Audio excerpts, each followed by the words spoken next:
Assalamualaikum warahmatullahi wabarakatuh. Anda kembali menyaksikan Malot Pos Bacarita. Di edisi kali ini saya mengundang Kepala Dinas Lingkungan Hidup Kota Ternate, Pak Tony Sahrudin Ponto. Tentu kita akan membahas persoalan sampah yang lagi viral beberapa hari ini. Bahkan di salah satu lingkungan masyarakat menghamburkan sampah di jalan. Nah, sekarang saya langsung menyapa beliau. Bagaimana kabar Pak Tony? Alhamdulillah sehat walafiat. Sehat walafiat ya. Oke Pak Tony, kita memulai dari persoalan yang viral soal sampah. Tanggapan Dinas Lingkungan Hidup seperti apa soal sampah yang saat ini menjadi viral di publik beberapa hari terakhir ini, Pak Tony? Kalau untuk viral sih enggak ya. Mungkin baru pertama kali dilihat oleh seluruh orang yang berada di Maluku Utara ini, terutama Kota Ternate. Sampah ini dari tahun ke tahun tidak pernah terselesaikan masalahnya. Dan sekarang di penghujung waktu, di saat saya masuk di bulan November tanggal 30, jadi sudah sekitar 1 bulan lebih, hampir 2 bulan lah saya berkiprah di DLH. Banyak permasalahan-permasalahan yang terjadi di dalam sini. Kemarin kejadian-kejadian yang terjadi di Salahuddin itu, ini sebenarnya faktornya ada beberapa hal sehingga kemarin kita terhambat menyangkut dengan masalah transportasi untuk untuk pengangkutan sampah di masing-masing wilayah. Karena kita di sini kan ada Ternate Utara, Tengah, Selatan. Nah, kebetulan kemarin yang terjadi penumpukan sampah di daerah Salahuddin itu sudah mulai dari hari Sabtu, hari Minggu sampai hari Senin.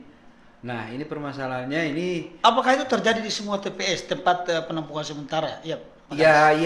Memang terjadi penumpukan TPS di beberapa tempat Ternate Utara, Selatan, dan Tengah.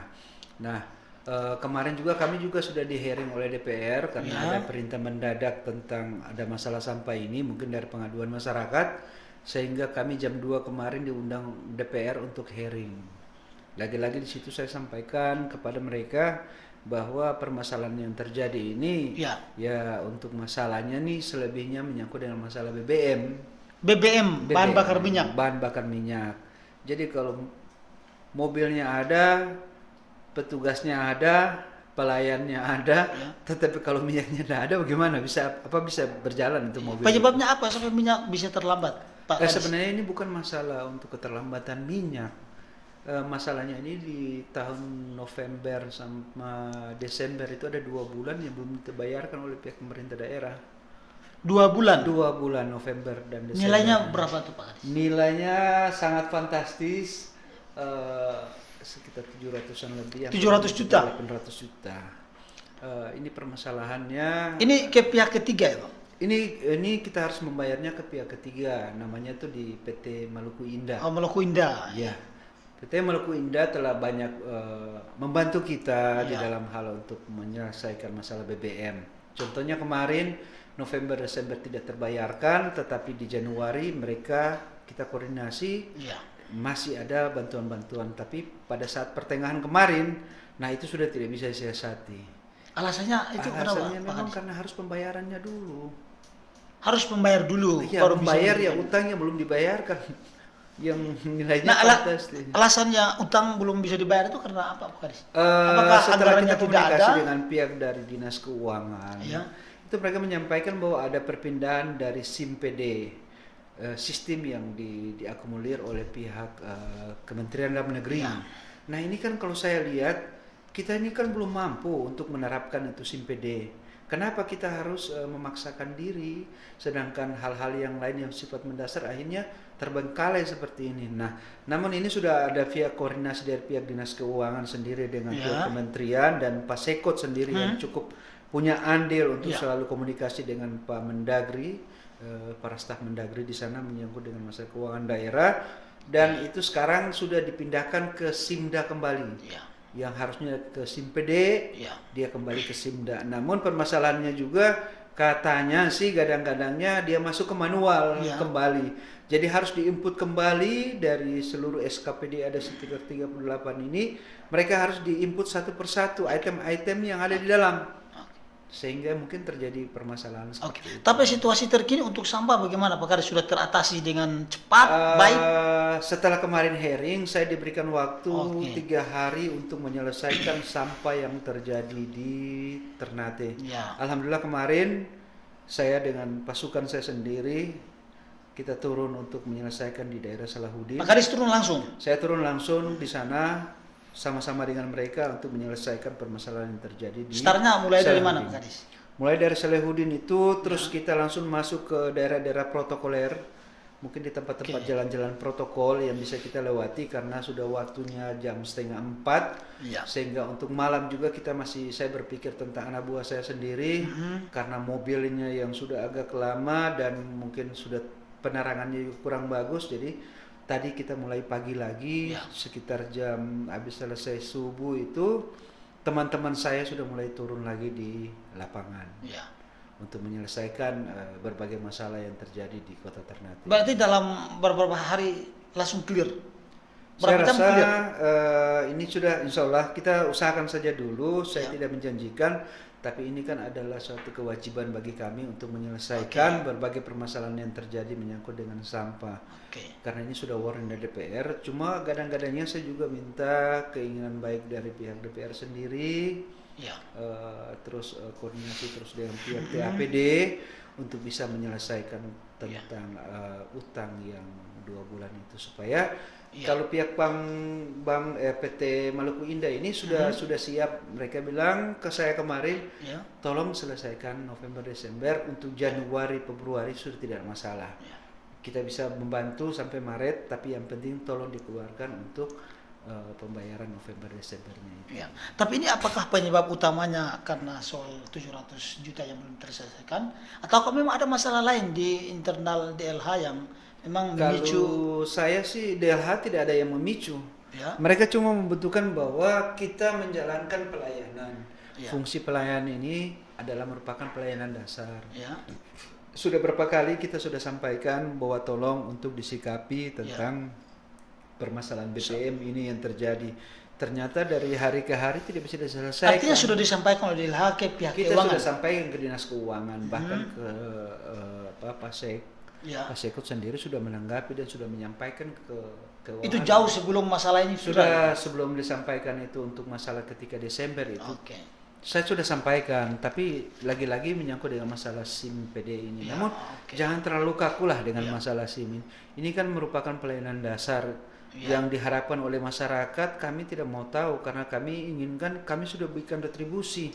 Sedangkan sekarang kok pelayanan sampah tidak. Nah inilah yang marilah kita komunikasi dengan pihak TPD bagaimana caranya supaya ke depan lagi itu untuk fungsi pelayanan dasar itu ditomakan lah. Jangan dianaktirikan seperti ini gitu. Artinya saat ini DLH merasa begitu ya? Tidak juga sih. Oke. Tapi untuk ke depan itu ya bisa membantu kami. Cukup juga dan jangan lupa untuk sarana prasarana itu juga dilengkapi. Saat ini sudah lengkap atau memang masih Belum. kurang? Itu 18 mobil dengan 7 L300 sisanya truk itu belum mampu untuk menangani permasalahan sampah yang ada di sini. Karena satu hari itu Satu hari berapa ton itu bisa sampah 5 yang sampai 6 ton untuk masuk ke TPA. Sedangkan tempat pembuangan akhir? Ya, sedangkan Di Takoma? Takome. Ya. Sedangkan mobil ini untuk intensitas kalau seandainya dia bisa bergerak ditambah lagi armada mungkin bisa lebih dari 5 sampai 10 ton itu masuk sehari itu di sana. Wah. Permasalahannya cuma tergantung dari pihak TAPD sendiri, terus dari Bapeda untuk menganggarkan bahwa anggaran-anggaran itu kalau bisa untuk pembangunan fisik, terutama untuk pengadaan mobil trek, supaya kita bisa menyelesaikan permasalahan yang terjadi di sini. Berarti yang hampir rata-rata saat ini mobil-mobil lama ya, Pak Kadis? Mobilnya sudah sekitar 15 sampai 10 tahun. Belum diganti? Belum diganti itu.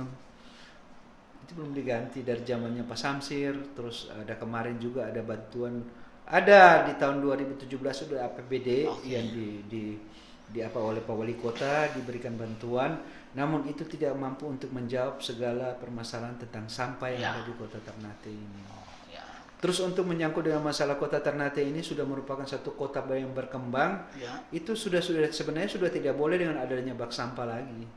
Kita harus Harusnya pakai dengan kontainer. harus kontainer. Dengan kontainer ini dengan ambrol supaya lebih Lebih efektif untuk efektif, pelayanan sehingga tidak ada kotoran-kotoran yang terhinggap di dalam bak-bak sampah seperti saat ini. Ya.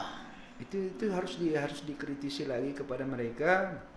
Lagi-lagi pasti dengan masalah uang. Tapi apakah DLH tidak mendorong ini untuk pengadaan halal? Kita berusaha semaksimal mungkin dengan mencoba untuk berkoordinasi dengan pihak dari CSR yang ada pada saat ini, Bank Indonesia, terus Bank BNI. Sudah berapa tahun lalu kemarin itu mereka cuma memberikan VR. Nah, kemarin saya dengan BI juga saya sudah sampaikan, Pak, kalau bisa untuk bantuan jangan VR.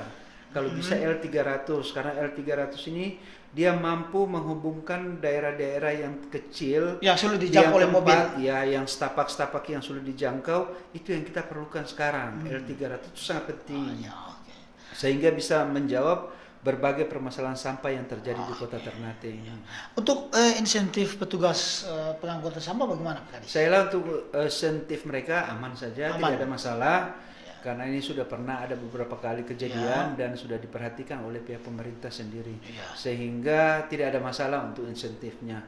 Namun yang kita butuhkan ini saat ini juga perlengkapan menyangkut dengan masalah jas hujannya, terus botnya, sarung tangannya. Itu yang belum ada atau memang ada tapi masih belum kurang? ada. Dalam setiap tahun anggaran kemarin itu tidak ada pengadaan. Saya tidak tahu ini permasalahan yang lalu sehingga membawa sampai ke permasalahan sekarang dan tidak ada untuk pengadaan itu.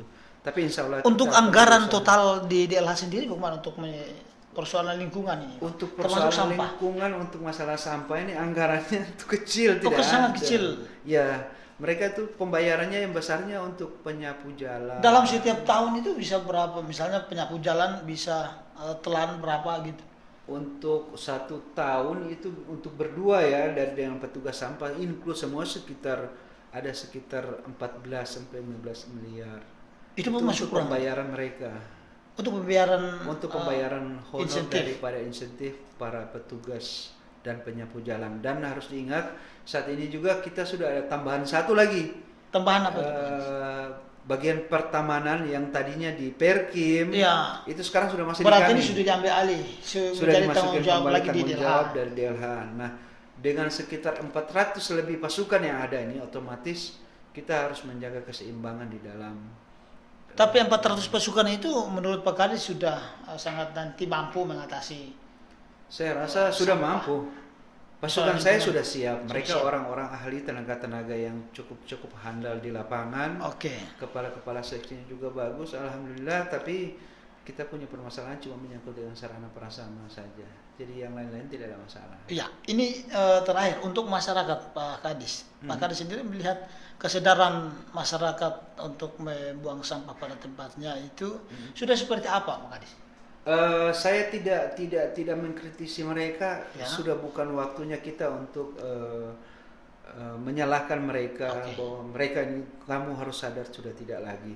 Karena dalam satu kota, dalam konsep pemberdayaan itu, untuk tingkat partisipasinya itu sudah tidak ada lagi kekurangan. Karena setiap yang ada dalam lingkup kota itu mereka tuh pagi mereka sudah bekerja, malam mereka pulang. Jadi konsep partisipasi itu tidak bisa dilaksanakan di dalam lagi.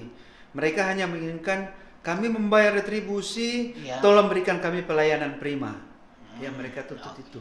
Nah, untuk menyelesaikan permasalahan yang ada ini menyangkut, kita harus gayung bersambut dari arah pinggiran kota Ternate.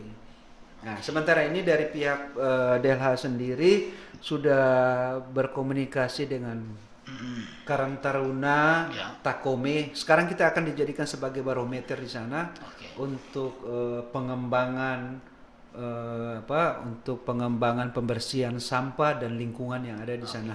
Dan itu sudah ada beberapa masyarakat peduli lingkungan sudah ikut aktif dengan kita di sana. Terakhir Pak Kadis, apa harapan Pak Kadis untuk persoalan sampah ini? Untuk harapan saya kiranya ya kesadaran kita lah masing-masing bahwa kebersihan itu adalah sebagian daripada iman, dan kita orang Ternate sangat mencintai kebersihan, tidak sama dengan daerah-daerah yang lain. Dan saya percaya dan yakin kepada masyarakat Maluku Utara ini, mereka semua ini orang peduli terhadap lingkungan. Karena selama ini mereka selalu menjaga alam, maka alam selalu menjaga mereka. Artinya untuk kejadian yang kemarin itu terjadi terakhir kali ini? Insya Allah tidak akan terjadi lagi, karena permasalahan ini yang terjadi itu menyangkut dengan masalah pihak ketiga saja. Kalau untuk masalah untuk pelayanan, kami siap. Untuk pasukan juga saya prima. Memang belum prima karena hal menyangkut dengan masalah sarana prasarana yang belum memenuhi syarat. Tapi insya Allah walaupun dengan sarana yang kecil, tapi insya Allah kami bisa selesaikan itu. Ini tergantung dari kepemimpinan sendiri sih. Oke, terima kasih banyak Pak Kadis. Terima kasih. Sudah meluangkan waktu hadir berbincang-bincang bersama saya di studio Maluku.